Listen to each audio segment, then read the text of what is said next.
In today's video, we're going to be talking about the TT-4000 from Gemini. This is a direct drive. So the 4000 with the extra weight on it being 11 pounds really gives it some good stability. I really like it. It's got good rubber bouncy feet on it, so this way it doesn't move around or shake or anything. There are nice handles located on both sides of the unit right underneath, so you can really get your hand underneath there, no problem, to carry this and set it up the way you want. If you're going to use it for DJing, you're going to want to have the ability to pick up that turntable, get a good hold of it from both sides, just like that, and be able to carry that around. So what do we have when we look at this turntable? We've got 3 speeds. We've got a play pause button. Turntables today are, when they're set up in this format, is a traditional standard DJ platform setup. So of course you want to have these turntables looking and setting up the same way, because at the end of the day you got to be able to use it. It's like getting into a car. You get in your car, you get in somebody else's car, the steering wheel's in the same place, the drive button, all of these features are all where they're supposed to be. Pedals, all of that makes it easy for you to be able to get in and out of any vehicle you want to drive.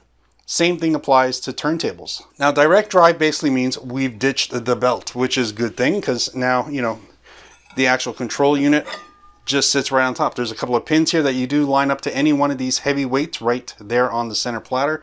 So you bring your overall platter into place, your vinyl platter, line it up, and there you go. Occasionally you do have to spin this a little bit to get it to drop. Center everything back up and you're all covered up. Now again, the play pause button's located right off to the side. That's simple, that easy. Now for the actual arm assembly, so right now I've unlocked my height adjustment. It's a little cross lever in the back, which allows me to move up and down the actual main body assembly. So the whole thing is going up and down in millimeters. It's that impressive. We can adjust the height, and that is to allow us to keep the arm, the needle, the cartridge, everything in line with the record, depending on the actual type of stylus and cartridge we have on it and the type of padding that we have on the actual unit.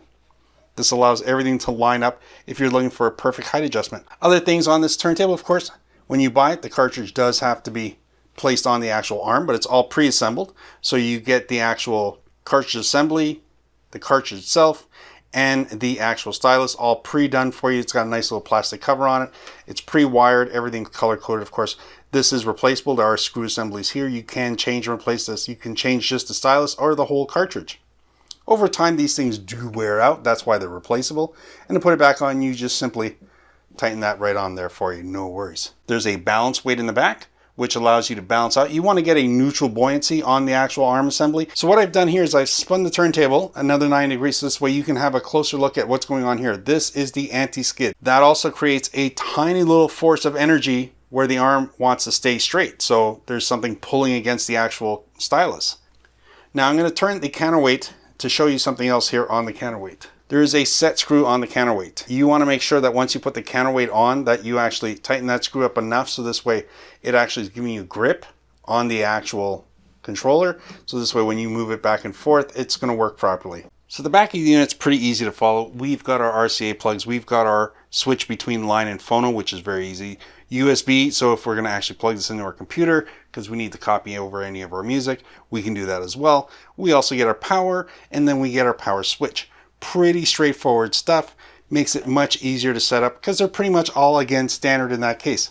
Now I do like the setup of this. I do like the direct drive. It's a lot easier to assemble, and some DJs like the overall control option. When you hit stop, it doesn't come to a rolling stop. It stops on a dime. Pitch control slides really well, moves up and down, no problem. Do note that if this is important to you, there is a little click resting point at 0. As a turntable goes, all the features that I really need, I like because they are on this turntable. Right now, it's sitting there as one of my favorite turntables in its price point. It does a great job. So if you're looking for a turntable, maybe this might be the right one for you, the Gemini TT-4000.